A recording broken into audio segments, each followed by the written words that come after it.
제가 봉독한 본문의 말씀으로 우리가 함께 은혜를 나누기 전에 우리 지난 주일 받았던 은혜를 함께 좀 다시 기억을 더듬어 보도록 하겠습니다. 지난주에는 일곱째 날에 대해서 함께 살펴보면서 은혜를 나누었습니다. 일곱째 날은 하나님께서 천지 만물을 다 이루시고 안식하신 날입니다. 이 날을 하나님께서 복되게 하셨고 거룩하게 하셨습니다.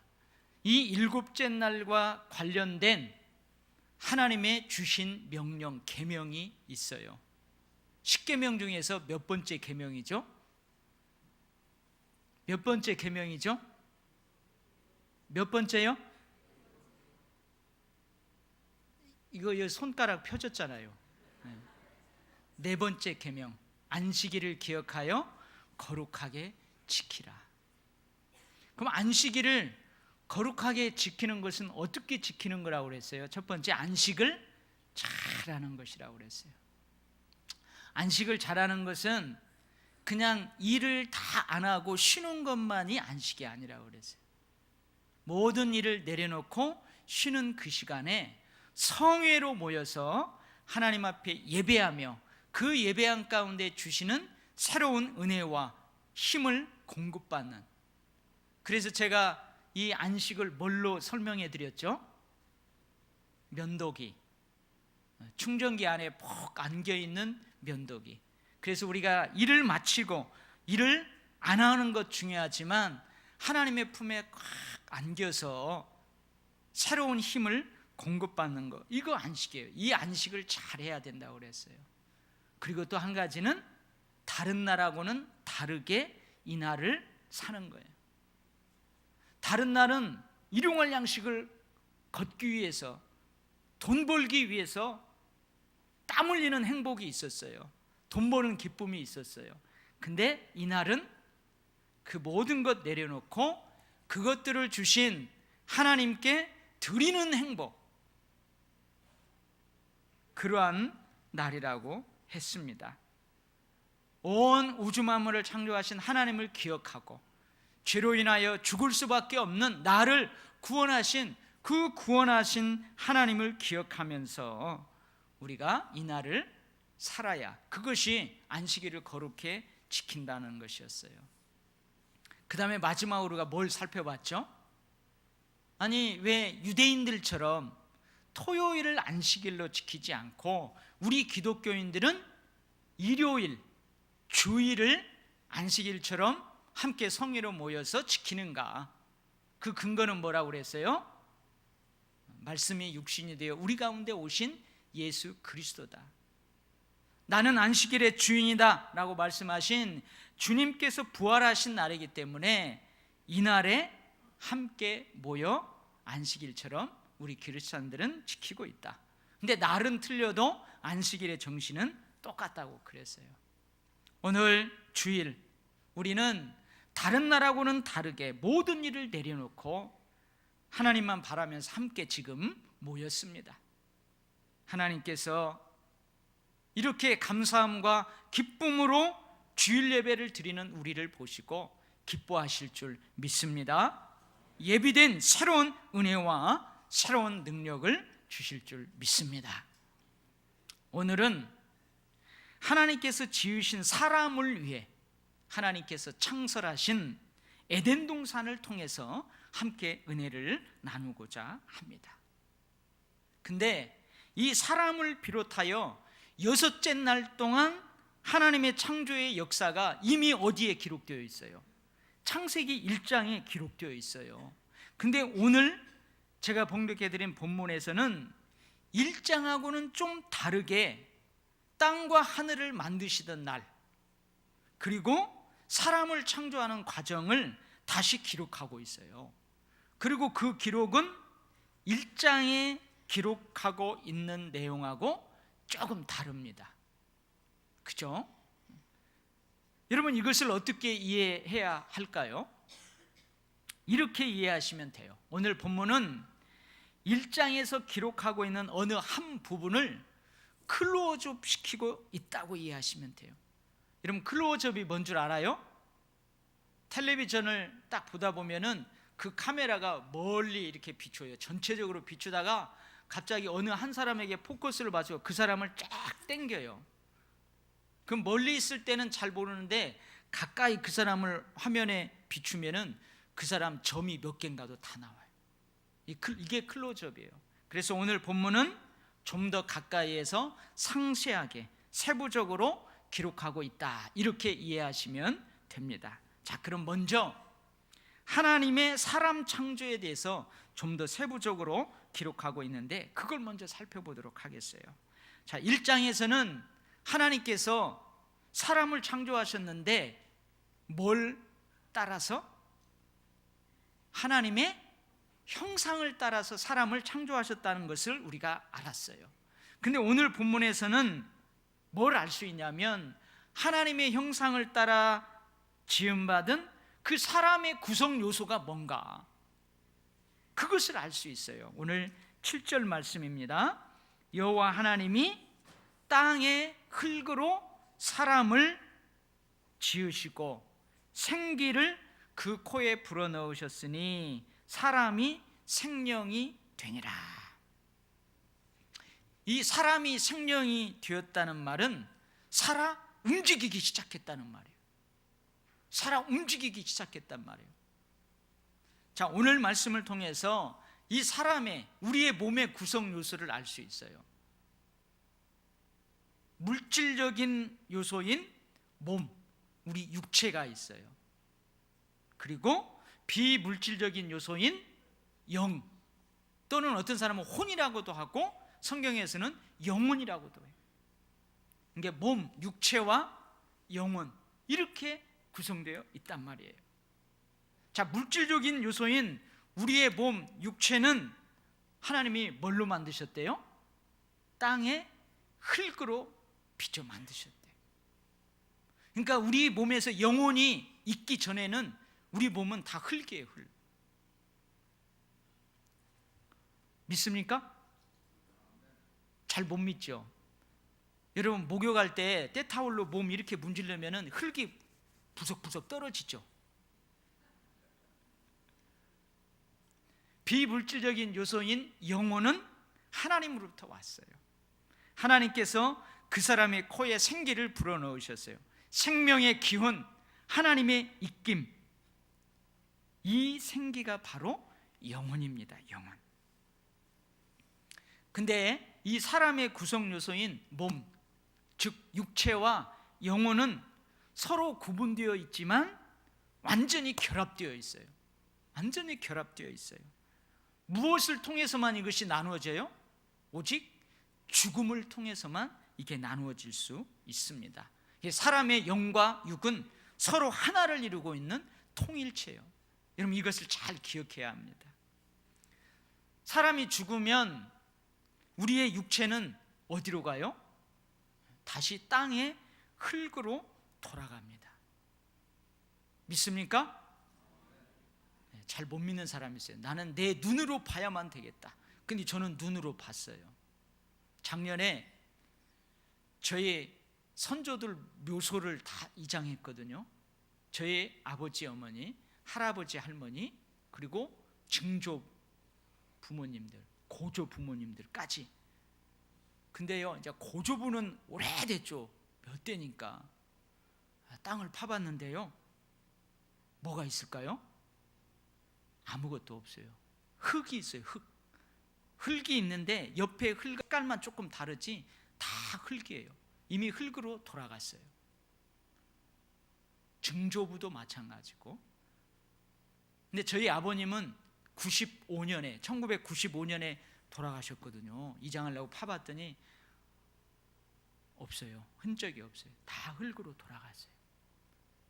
근데 우리 어머니는 2005년도에 돌아가셨는데 파보니까 아직 흙으로 돌아가고 있는 중이에요. 다 육탈이 아직 안 돼 있더라고요. 제가 그것을 보면서 맞다. 진짜 사람 몸은 생명이 떠나면 흙으로 돌아가는구나. 할렐루야. 여러분, 하나님이 주신 생명 건강하고 복되게 살다가 여러분 영혼은 어디로 가요? 하나님 품으로 가요.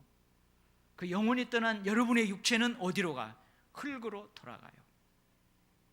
그래서 부활의 때까지 그렇게 있다가 부활하는 그날 우리가 상상치도 못하는 그 부활의 육체를 입고 이제 완전히 영육간에 부활을 하는 거예요. 전도서 12장 7절 말씀입니다. 흙은 여전히 땅으로 돌아가고 영은 그것을 주신 하나님께로 돌아가기 전에, 한마디로 무슨 말이에요? 죽기 전에, 사람이 죽기 전에 기억하라. 뭘 기억하라고 하냐면 창조주 하나님을 기억하라 그래요.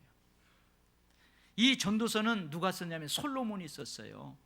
여러분, 솔로몬은 부귀 영화를 한평생 누렸던 사람이에요. 한번 생각을 해보세요. 성경에는 기록되어 있지 않지만, 아니, 저 아가서를 통해서 좀 엿볼 수 있어요. 여러분, 목욕탕에다가 우유를 가득 담아놓고 여러 향품을 가득 담아놓고, 솔로몬 왕이잖아요. 그렇게 몸을 치장하고 관리했을 거예요. 좋은 옷을 입었을 거예요. 근데 여러분, 다 그거 썩어진다는 거죠. 그래서 우리 육체가 땅의 흙으로 돌아가고 우리의 영은 그것을 주신 하나님께로 돌아가기 전에, 즉 죽기 전에 창조주 하나님을 기억하라, 그렇게 말씀하고 있어요. 물론 이 사람의 구성 요소를 좀 세부적으로 더 구분하는 분들도 있어요. 육체와 물질적인 요소인 육체와 비물질적인 영혼을 영과 혼으로 그렇게 더 세부적으로 구분하는 분들도 있습니다. 우리 몸은 본능적인 것하고 관련되어 있어요.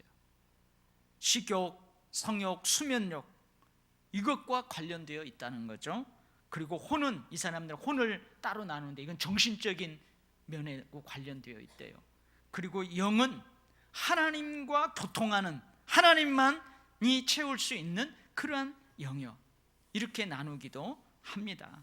그래서 데살로니가전서 5장 23절 말씀에 평강의 하나님이 친히 너희를 온전히 거룩하게 하시고 또 너희의 온 영과 혼과 몸이 우리 주 예수 그리스도께서 강림하실 때에 흠없게 보존되기를 원하노라. 여기서 우리의 몸과 영과 혼이 따로따로 기록되어 있죠. 그런데 성경에서 많은 부분에서 영과 혼을 서로 구분 없이 사용해요.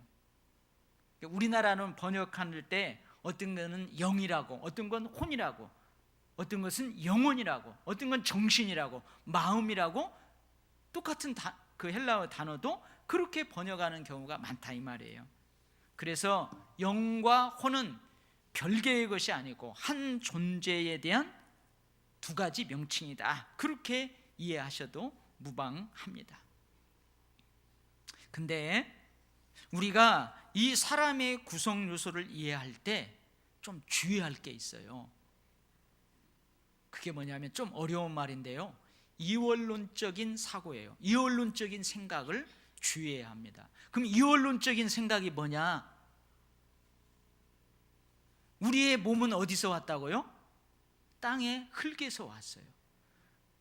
흙에서 왔으니까 별 가치가 없는 거고 속된 것이고, 그리고 썩어져서 다시 흙으로 돌아가는 거니까 악한 것이고, 근데 우리의 영혼은 어디서부터 왔어요? 하나님으로부터 왔어요. 그리고 다시 하나님께 돌아가요. 그러니까 우리의 영혼은 선한 것이고 꼭 필요한 것이고 거룩한 것이다. 여러분, 이렇게 생각하는 것이 이원론적 사고예요. 이런 이원론적인 사고를 가지고 사람을 대했던 초기 교회 안에 이단들이 있었어요. 이단들이, 여러분들 많이 들어봤을 거예요. 영지주의라는 이단들이 있었어요. 이들은 이 육체는 악한 것이다, 무가치한 것이다, 썩어져서 다시 흙으로 돌아갈 것이다. 그래서요, 이 육체를 함부로 대했어요. 오히려 자신의 이 육체를 막 학대하고 고통스럽게 했어요. 그렇게 해야 이 육체 안에 있는 영혼이 더욱더 거룩해진다. 그들은 그렇게 믿고 그렇게 가르쳤어요. 그리고 이들은 예수님의 신성은 인정했지만 예수님의 인성은 부인했어요. 예수님이 육체를 입고 이 땅에 오셨다는 사실을 부인했어요. 여러분, 이러한 이원론적 사고와 행동은 비성경적입니다. 아까 뭐라고 그랬어요? 사람의 몸과 영혼은 서로 구분되지만 여러분 분리될 수 없다고 그랬어요. 완전히 결합되어 있다고 그랬어요. 통일체예요. 영혼을 담고 있는 육체도 거룩하고 소중합니다. 아멘. 육체 안에 있는 영혼도 거룩하고 소중합니다. 그러니 여러분, 우리는 이 영적인 건강을 위해서 영적 공급의 통로인 기도, 말씀, 찬양, 예배, 하나님을 통해서 하나님이 채울 수 있는 그 영적 건강함을 위해서 여러분 우리가 열심히 하는 거, 그걸 중요하게 여기는 거, 당연히 그렇게 해야 돼요. 그러나 또한 우리의 몸과 육체의 건강을 위해서 여러분 운동도 하고 음식 섭취도 잘하고 휴식도 잘하고 영혼을 가꾸는 것처럼 여러분 몸도 잘 가꿀 수 있어야 합니다. 아멘? 아멘들을 잘 안 하시죠? 내 육체를 위해서 여러분 조금 막 그렇게 하면은 죄악시 하는 사람들이 있어요. 근데 잘 가꿔야 돼요. 여러분 좀 머리도 자주 감아주시기 바랍니다. 머리 소중한 거예요. 그리고 좀 화장도 잘 해주세요. 눈 화장도 좀 잘 해주시고 립스틱도 좀 발라주시고 몸도 자주 씻어주시고. 아멘. 또 옷도 너무 비싼 것 입으라는 거 아니에요. 내 몸을 따뜻하게 옷도 좀 잘 입고 여러분 그렇게 해야 돼요. 막 혹사하면 안 돼요. 몸의 건강을 해치는 것을 삼가해야 돼요. 그래 뭐 이 썩어질 육신인데 흙으로 돌아갈 건데 나중에 우리가 상상치도 못할 이것하고는 다른 부활체의 그 몸을 입을 텐데 해가지고 여러분 이 몸은 다 썩어질 거야. 그래가지고 막 담배를 막 하루에 4갑씩 5갑씩 피워대고 막 술을 말술로 먹고 막 마약도 하고 막 그러면 안 된다는 거예요. 그러면 안 돼요. 여러분 하나님 앞에 나와서 나의 내면, 나의 영을 잘 가꾸고 건강하게 하는 것처럼 여러분 육체도 그렇게 해야 돼요. 운동도 적절하게 이렇게 해주시고요. 그렇게 해야 돼요. 아멘? 예, 그게 성경적이에요. 내가 이제 설교했으니까 다음 주부터 이렇게 립스틱 안 바르고 오시는 분들, 제 몸을 잘 이렇게 잘 소중하게 안 하시는 분들은 제가 소중하게 하라고 좀 충원을 하겠습니다. 그래 해야 돼요. 자, 두 번째는 이제 셋째 날에 창조하신 땅에 대해서 더 세부적으로 기록하고 있습니다. 하나님께서 땅과 하늘을 창조하셨어요. 셋째 날에 창조하셨어요. 풀과 씨 맺는 채소, 각기 종류대로 씨가 진 열매 맺는 나무를 하나님 창조하셨어요. 근데 오늘 본문에 보면 아직은 하나님께서 땅에 비를 내리지 않았어요. 그래서 아직 초목이 나지 않았어요. 채소도 나지 않았어요. 그런데 하나님께서 비를 내리십니다. 투둑투둑 하더니 투둑투둑 떨어지면서 온 땅에 비를 내려요. 내린 비가 흐르는 강이 되었습니다. 그래서 강이 생겨나요. 풀이 자라납니다. 채소가 자라납니다. 아름답고 먹기에 좋은 열매를 맺는 나무들이 여기서 이렇게 자라면서 탐스럽게 열매가 맺어요. 하나님께서 이런 것을 보시고 어떻게 했다고요? 보시기에 참 좋다고 만족해 하시고 기뻐하셨어요. 이러한 땅의 한 부분을 지금 딱 클로즈업해서 포커스를 딱 거기에 맞추는 거예요. 그걸 지금 오늘 본문이 기록하고 있는데 그 쫙 클로즈업한 그 땅이 어디예요? 바로 에덴 동산이에요. 에덴 동산을 끌어당겨서 자세하게 기록하고 있는 거예요. 에덴 동산은 하나님께서 사람을 위해 친히 창설하신 기쁨의 동산이에요. 사람을 위해 창설하셨으니까 사람이 살기에 최적의 장소죠. 그래서요, 제가 좀 하나님이 주신 상상력을 가지고 하나님이 이 에덴 동산을 만드실 때에 그 장면들을 좀 상상해 보면서 제가 하나님의 마음을 한번 헤아려 보았어요. 삼위일체 하나님이신 성부 하나님, 성자 하나님, 성령 하나님께서 사람을 위해서 에덴 동산을 만드십니다. 여러분, 기뻤을까요? 슬펐을까요? 힘들었을까요? 힘 안 들었을까요? 예, 기뻤어요. 강을 몇 개나 만들까요? 어디에서 어디로 흐르게 할까요? 설레임으로, 기쁨으로 그 일을 하는 거예요. 근데 만약에 하나님이 그냥 대충 합시다, 그냥 강 하나만 만들든지 그냥 지들이 나중에 파서 강을 만들지 합시다, 그랬을까요? 그러지 않아요. 열매를 맺는 나무는 어디에서 자라게 할까요? 이쯤에서 자라게 해야 저 사람이 쉽게 따서 맛있게 먹을 수 있겠지요. 이것은 이쪽에, 저것은 저쪽에, 그래야 사람이 가장 기쁘고 행복하게 살 수 있겠지요. 하나님 정말 그랬을까요? 진짜 그랬어요. 마치 여러분들이 그러죠. 가끔 아빠하고 같이 자녀들하고 가서 마트에서 수족관을 사왔어요. 얘들아, 우리가 좀 방이 건조하니까 그래 너희들을 아빠가 선물이다 해가지고 이따만한 수족관을 사와서 거실에 갖다 놓고 어떻게 해요? 참 그 수족관을 꾸미는 거예요. 아빠하고 아이들하고 같이. 얘들아, 이건 어디에다 놓을까? 아빠 여기에다 놓을 게 좋을 것 같아요. 그래야 이쪽 물고기가 좋아할 것 같아요. 기뻐하면서 설레이면서 여러분 그렇게 꾸미지 않았겠어요? 나는 그 마음이 바로 하나님의 마음이 아니었을까요? 생각을 해봅니다. 할렐루야. 여러분, 에덴 동산은 인간을 사랑하시는 하나님의 그 마음이 구석구석 가득 찬 곳이었어요. 이곳에서는 근심, 걱정, 염려가 없어요. 먹거리 걱정이 없어요. 무엇을 입을까 걱정이 없어요. 거기에서는 무엇을 입었어요? 아무것도 안 입었어요. 근데도 부끄러운 줄도 모르고 자연스러웠어요. 거처 할 집 걱정이 없었습니다. 그저 함께 하시는 하나님, 그저 그 하나님의 사랑스러운 손길을 느끼면서 마냥 행복하고 즐겁기만 했습니다. 할렐루야. 여러분, 오늘 집에 가서 눈을 감고 그 에덴 동산을 한번 그려보세요. 근데 하나님께서 그 에덴 동산을 누구에게 주셨어요? 사람에게 주셨어요. 사람에게 그것을 잘 경작하게 하셨어요. 그것을 잘 가꾸게 하셨어요.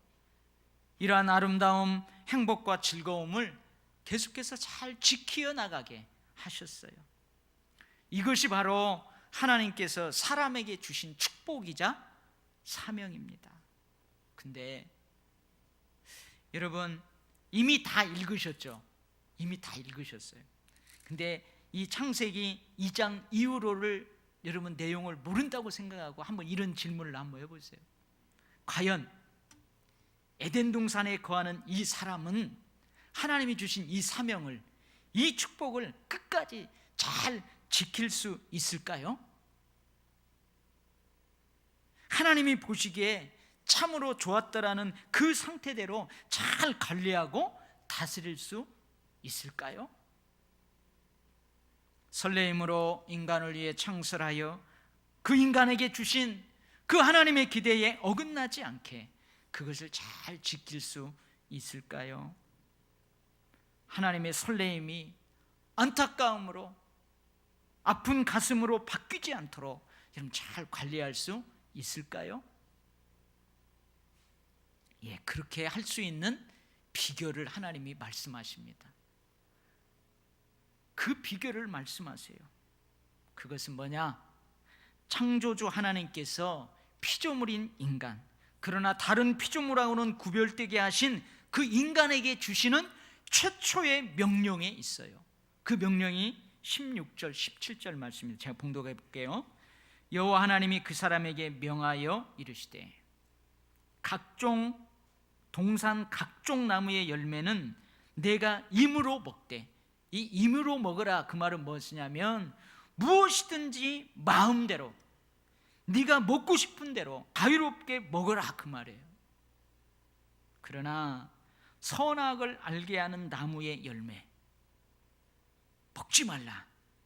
너가 먹는 날에는 반드시 죽으리라. 여러분, 이 명령에 그 비결이 담겨 있어요. 모든 것을 사람에게 주었어요. 하나님께서 모든 것을 사람에게 주셨어요.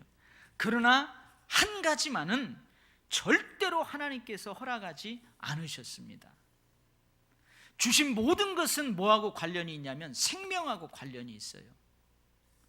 그래서 모든 사람은 그 모든 것을 자유롭게 먹고 살아가요.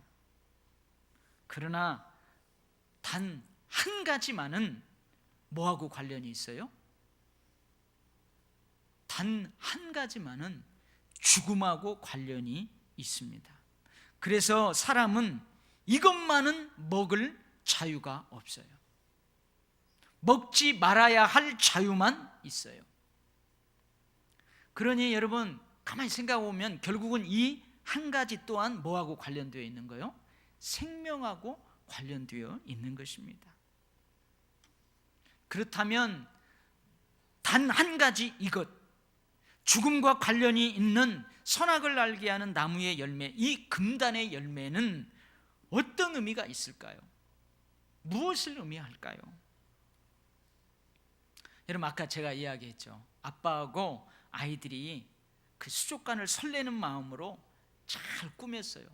물고기가 살 수 있는 가장 최적의 장소로 다 꾸미고 마지막에 비닐봉투에 들어있는, 여러분, 그 비닐을 탁 자른 다음에 물고기를 거기다 쫙 넣어줍니다. 이런 물고기를 그 수족관에 자유스럽게 풀어넣었다는 말은 무슨 말이에요? 그 수족관은 네 거다 그 말이에요. 그 수족관을 물고기에게 다 주었다는 말이에요. 그리고 어떻게 합니까? 우리가 그 물고기를 축복합니다. 우리 아이들이랑 아빠랑 엄마랑 뭐라고 해요? 물고기들아 잘 살아라, 죽지 말고 잘 살아라. 오늘 성경의 말씀대로 하자면 뭐라고 그래요? 생육하고 번성하라, 충만하라. 활짝 웃으면서 설레는 마음으로, 기쁜 마음으로 그렇게 축복하는 거예요. 그리고 마지막 딱 한마디, 물고기의 죽음과 관련된 딱 한마디, 아니 결국은 물고기의 생명과 직결된 딱 한마디를 해준다면 여러분 무슨 말을 하겠어요? 무슨 말을 할까요? 이 말을 합니다. 물고기야, 절대로 물 밖으로 튀어나오지 말아라. 물고기야, 절대로 물 밖으로 튀어나오지 말아라. 여러분, 이 말의 의미가 뭘까요? 너는 물고기라는 말이에요. 물 밖으로 튀어나오면 안 되는 물고기라는 말이에요. 지금까지 물고기 네가 잘 살 수 있도록 수족관을 최적으로 꾸미고 그 수족관을 너에게, 물고기 너에게 다 준 나는 사람이라는 말이에요. 그리고 너는 물고기라는 말이에요. 그런데 이 물고기가 수족관이 모두 자기 거니까 이제 자유롭게 다니니까 자기가 저 물 밖에 있는 사람인 줄 착각하고 물 밖으로 툭 튀어나온단 말이에요. 물 밖으로 툭 튀어나오면 어떻게 해요? 물고기가 팔딱팔딱팔딱 뛰다가 죽어요. 선악을 알게 하는 나무의 열매 역시 이런 의미가 있습니다. 사람아, 바다의 물고기와 하늘의 새와 가축과 온 땅과 땅에 기는 모든 것을 너에게 다스리게 했다. 너에게 다 주었다. 그러나 착각하지 말라. 너는 하나님이 아니다. 너는 결코 하나님이 될 수 없다. 물론 너는 다른 피조물하고는 다른 나의 형상을 가진 특별한 존재이지만 너 또한 나의 피조물이다. 하나님의 피조물이다. 여러분, 그런 의미가 있는 거예요. 여러분, 제가 왜 이렇게 해석하느냐, 이제 3장을 쭉 읽어보면 이 뱀이 와서, 사탄 마귀가 와서 사람을 유혹할 때 뭐라고 유혹해요? 저거 따먹어라. 그러면 너도 하나님이 될 수 있다 그러잖아요. 근데 하나님은 뭐예요? 그것을 보면서 네가 하나님이 될 수 없고 너는 피조물이라는 것을 기억하라 그랬어요. 근데 사탄이 그걸 바꿔버리는 거예요. 유혹식. 사랑하는 성도 여러분, 모든 것이 가능합니다. 그러나 딱 한 가지, 그것만은 안 되는 것이 있어요. 모든 것을 금하고 절제할지라도 딱 한 가지, 그것을 손대면 안 돼요. 그거 손대면 생명을 잃어버려요. 그거 손대면 에덴 동산의 축복을 다 잃어버려요. 하나님께서 모든 것을 자유롭게 주셨습니다. 그러나 딱 한 가지, 너는 하나님이 아니다. 너는 피조물이다. 너는 하나님이 될 수 없다. 이것만은 넘지 말라. 그렇게 말씀하셨어요. 그런데 자기가 하나님이 되려고 하면, 자기가 하나님 행세를 하면 이러면 안 되는 거예요. 물 밖으로 튀어나오면 안 된다는 거예요. 여러분, 사탄이 그래, 너 물 밖으로 튀어나와라. 너 사람이야. 너 하나님이야. 그래서 진짜 하나님인 줄 알고 물 밖으로 튀어나왔잖아요. 근데 물고기가 팔딱팔딱 뛰다가 죽은 것처럼 사람도 그 선악과 따먹고 팔딱팔딱 거의 1000년을 가까이 팔딱팔딱 뛰다가 1000년 후에 아담이 죽어요. 여러분, 이것이 교만입니다. 그래서 교만은 패망의 선봉이요 거만한 마음은 넘어짐의 앞잡이니라라고 말씀하셨어요. 성도 여러분, 신앙생활도 마찬가지입니다. 여러분, 각자에게는 딱 한 가지 그것이 있어요. 저에게도 그 딱 한 가지 그것이 있어요. 여러분 모두에게도 그것이 무엇인지는 다 다르지만 그 딱 한 가지가 있다고요. 그것이 무엇입니까? 절대로 그것을 넘지 마시기 바랍니다. 절대로 그것은 여러분 손대지 마시기 바랍니다. 절대로 그것을 먹지 말라는 그 말씀에 순종하시기 바랍니다. 여러분, 그러면 에덴 동산을 잃어버리지 않습니다. 축복을 끝까지 지킬 수 있습니다. 하나님의 기대에 어긋나지 않게 여러분 잘 지킬 수 있습니다. 늘 나를 보시고 설레시는 하나님, 늘 나를 보시고 기뻐하시는 그 하나님 실망시키지 않고 평생 동행하며 그분과 동거할 수 있습니다. 할렐루야. 기도하겠습니다. 하나님 사랑합니다. 아니, 우리가 하나님 사랑한다고 고백하는 이 사랑보다 비교될 수 없는 큰 사랑으로 아버지께서 우리를 먼저 사랑하시는 줄 믿습니다.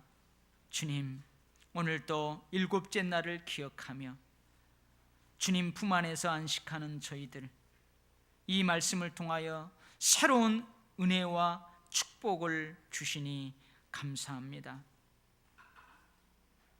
육체와 영혼 가지고 평생을 죽을 때까지 주님 주신 생명, 시간을 살아야 될 우리가 어떻게 살아야만 하나님이 주신 은혜와 축복을 마음껏 누리며 살 수 있는지, 우리가 어떻게 살면 그 모든 것을 다 잃어버리게 되는지 오늘 새로운 깨달음을 주시니 감사합니다. 주님, 하나님이 주신 에덴 동산의 축복을 우리가 잃어버리지 않게 하여 주시옵소서. 이 땅에 사는 우리의 삶은 오늘 본문에 기록된 에덴 동산과 다르지만 우리는 예수 그리스도를 통하여 저 천국을 소망하며 저 천국에서 누릴 수 있는 기쁨을 이 땅에서 누리며 살아가게 하셨으니 마음껏 누리게 하시고 마음껏 지켜 나갈 수 있게 하여 주시옵소서. 감사드리며 예수님 이름으로 기도 올리옵나이다. 아멘.